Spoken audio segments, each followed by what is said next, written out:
नमस्कार दोस्तों मैं नवीन कुमार अपने चैनल लैंग्वेज ऑफ प्लैनेट्स में आपका स्वागत करता हूं। दोस्तों, ग्रहों की वजह से एक काफी बड़ी समस्या जो लगातार नवयुवकों में या किसी भी उम्र के पुरुषों में लगातार बढ़ती भी जा रही है और काफी समय से बनी भी हुई है, जिसका प्रॉपर तरीके से इलाज भी कई बार नहीं हो पाता है, जिसे हम नपुंसकता या इम्पोटेंसी के नाम से जानते हैं। सबसे पहले तो दोस्तों, ये बीमारी एक ऐसी बीमारी है जिसके बारे में जातक किसी से खुल के बात कर भी नहीं पाता। हमारे आसपास का वातावरण इस तरीके का होता है कि हम इस तरह की बात को करने से संकोच करते हैं, लिहाज कि सामने वाला व्यक्ति क्या सोचेगा, इस तरह की बात सुनकर सामने वाले व्यक्ति को कैसा लगेगा, या लोग मेरा मजाक उड़ाएंगे। इस तरह की जो बातें हैं जातक के दिमाग में चलती रहती हैं और इसके चलते वो रोग के बारे में किसी से चर्चा नहीं कर पाता, जिसके चलते रोग बढ़ता जाता है और परेशानियां पैर जमा लेती हैं, यानी बीमारी जड़ पकड़ लेती है। अब अगर बात की जाए तो क्या नपुंसकता का कोई प्रॉपर एक इलाज है? तो इसको लेकर के 60 और 40% में इसे वर्गीकृत किया जा सकता है। 40% लोग ऐसे होते हैं जो नपुंसकता की परेशानी से बाहर आ जाते हैं इलाज के माध्यम से, लेकिन 60% लोगों का कहना यह होता है कि इतने इलाज करवाने के बावजूद भी हमें किसी तरह का लाभ नहीं मिला है। और जब नपुंसकता जैसी बीमारी का अध्ययन किया जाता है तो समझ में बात यह आती है कि नपुंसकता जैसी जो बीमारी होती है वो 30 से 35% तो शारीरिक तौर पर होती है और 60 से 65% मानसिक तौर पर होती है, जिसमें सबसे बड़ा रोल होता है सूर्य का, अर्थात आत्मविश्वास की कमी। जिस जातक को नपुंसकता की दिक्कत होती है, आप उसका अगर उसकी रोजमर्रा की जिंदगी का अध्ययन करें या आप उसके व्यवहार का, उसके आचरण का अध्ययन करें, तो आपको पता लगता है कि उस जातक के अंदर सख्त कमी है आत्मविश्वास की। क्योंकि ये एक ऐसा सब्जेक्ट है जिसे हमारे हिंदू समाज में, या ये कहा जाए कि भारतीय संस्कृति में, इसे एक रेस्पेक्ट से जोड़कर देखा जाता है। आम बीमारियों से इसका वर्गीकरण अलग किया गया है, जबकि देखा जाए तो यह भी एक सामान्य तौर पर अन्य बीमारियों की तरह ही एक रोग है। इस रोग के ज्योतिषीय लक्षण क्या होते हैं, किस कारण से, ग्रहों की किन स्थितियों के कारण यह रोग जातक के अंदर पनप सकता है, वो कुछ 4 या 5 स्थितियां ऐसी हैं जो सबसे ज्यादा लोगों में देखने को मिलती हैं, जिसकी वजह से यह रोग जातक के अंदर, जातक के शरीर में पैर पसार लेता है। जिसमें सबसे पहला योग देखने को मिलता है कि अगर कुंडली के अष्टम भाव में बुध अकेला बैठा हो और उस पर शुक्र, बृहस्पति या चंद्रमा, शुभ चंद्रमा की दृष्टि न हो तो जातक के अंदर आत्मविश्वास की जबरदस्त कमी होती है और शारीरिक कमजोरी होती है और उसके अंदर नपुंसकता भी आ जाती है या आ सकती है। इसका दूसरा योग होता है दोस्तों कि यदि जन्म कुंडली के अंदर शुक्र ग्रह शनि या राहु के साथ बैठा हो तो किसी न किसी प्रकार से यौन शक्ति की जातक के अंदर कमी हो सकती है या नपुंसकता भी आ सकती है। इसका तीसरा योग बनता है कि यदि जन्म कुंडली के अंदर राहु या केतु कुंडली के अष्टम भाव में हो और उनके साथ शुक्र या चंद्रमा, इन दोनों में से कोई एक ग्रह अष्टम भाव में राहु या केतु के साथ आकर बैठ जाए तो भी जातक के अंदर नपुंसकता जैसा रोग पनप सकता है। इसका एक योग और देखने को मिलता है कि जन्म कुंडली के दूसरे भाव में शनि हो या राहु हो, कुंडली के अष्टम भाव में बुध हो और कुंडली के 12वें भाव में चंद्रमा हो। ये 4 योग जन्म कुंडली में ग्रहों के माध्यम से इस तरीके से देखे जाते हैं जो जातक के अंदर शारीरिक कमजोरी के साथ साथ मानसिक कमजोरी और नपुंसकता जैसी बीमारी को जन्म देने में मदद करते हैं। लेकिन इसमें एक सबसे बड़ा जो ज्योतिषीय कारण होता है वो ये होता है कि जिस जातक की जन्म कुंडली के अंदर इन चारों ग्रह स्थितियों के साथ साथ अगर जन्म कुंडली में लग्नेश की स्थिति भी कमजोर है या लग्न पर पाप प्रभाव है, लग्नेश कमजोर है, लग्नेश अस्त है, तो ऐसे जातक का नपुंसकता में पड़ जाना या ऐसे जातक को नपुंसकता जैसा रोग हो जाना काफी हद तक संभव हो जाता है।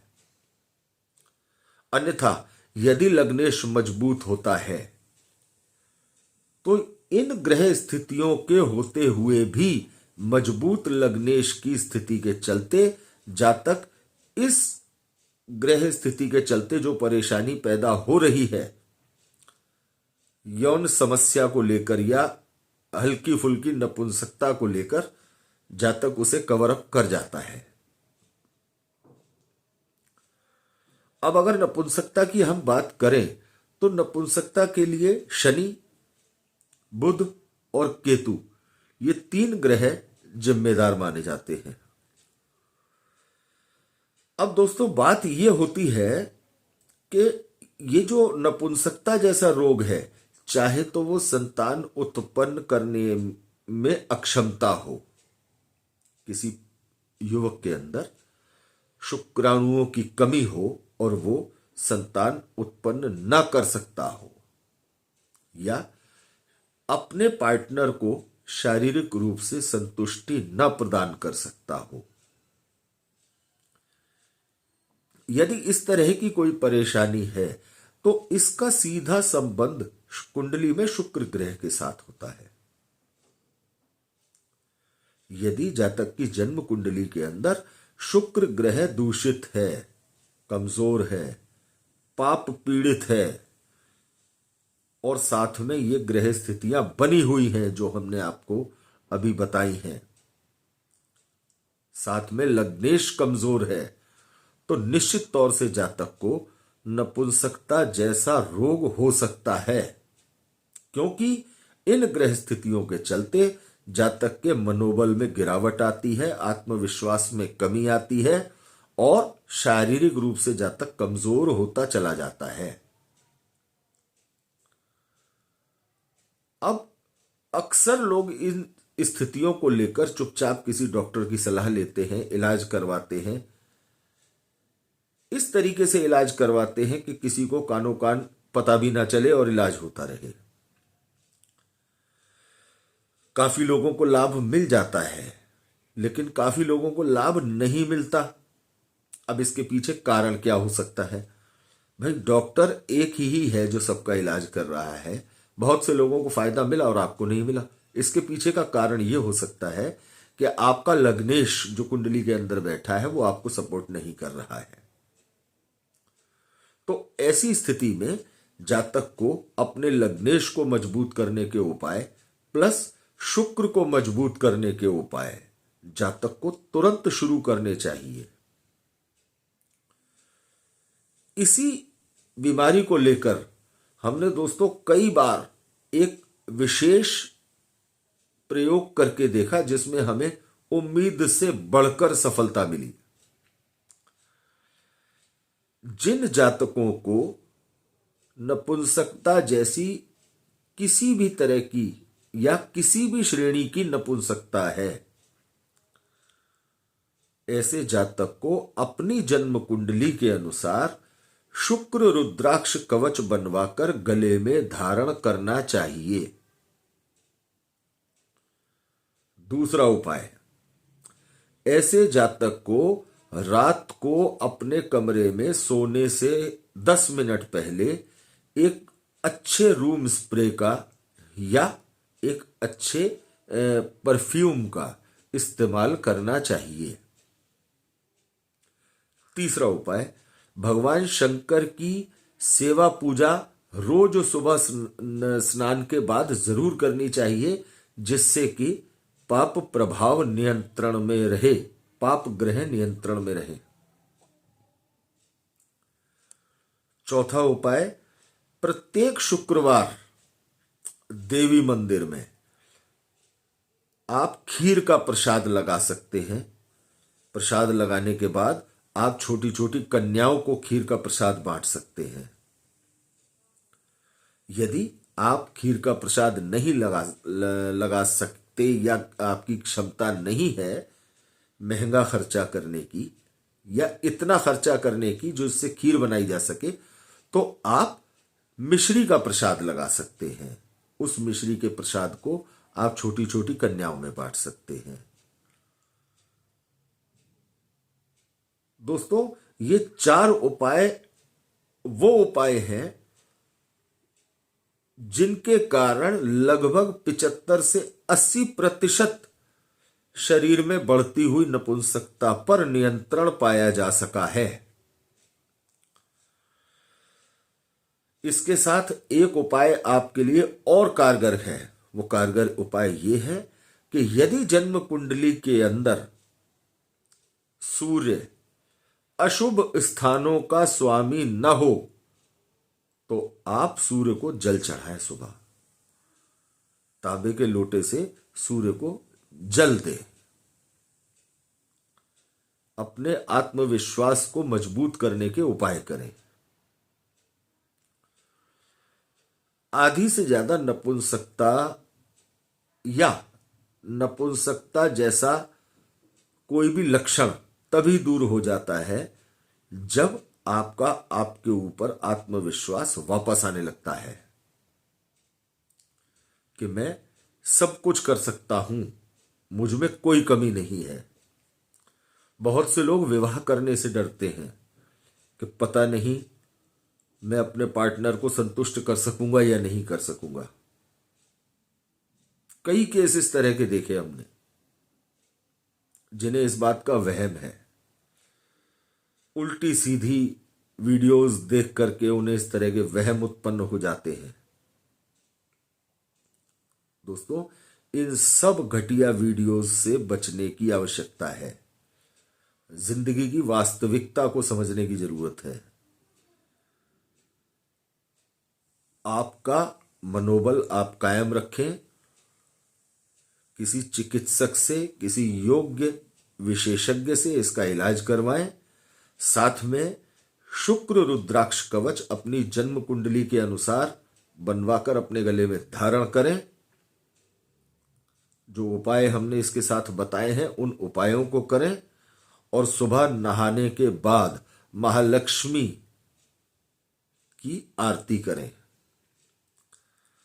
आप लगातार जरा 3 से 3.5 महीने इन उपायों को करके देखें, रिजल्ट आपके सामने होगा। यह हमारा पूरा विश्वास है, यह हमारे महादेव की कृपा है। क्योंकि ये एक ऐसा शब्द है नपुंसकता, जिसे कोई भी इंसान अपने लिए सुनना नहीं चाहता। ये शब्द सीधे आत्मसम्मान पर चोट करता है, आत्मविश्वास को हिला देता है, क्योंकि हम ऐसी संस्कृति में पले बड़े हैं। तो दोस्तों, उम्मीद है ये वीडियो आपको अच्छा लगा होगा। यदि ये वीडियो अच्छा लगा हो तो इस वीडियो को ज्यादा से ज्यादा उन लोगों के साथ शेयर अवश्य करें जो किसी भी प्रकार से इस प्रकार की शारीरिक या मानसिक स्थिति से जूझ रहे हैं। ज्यादा से ज्यादा लाइक करें और चैनल को सब्सक्राइब करना न भूलें। धन्यवाद दोस्तों।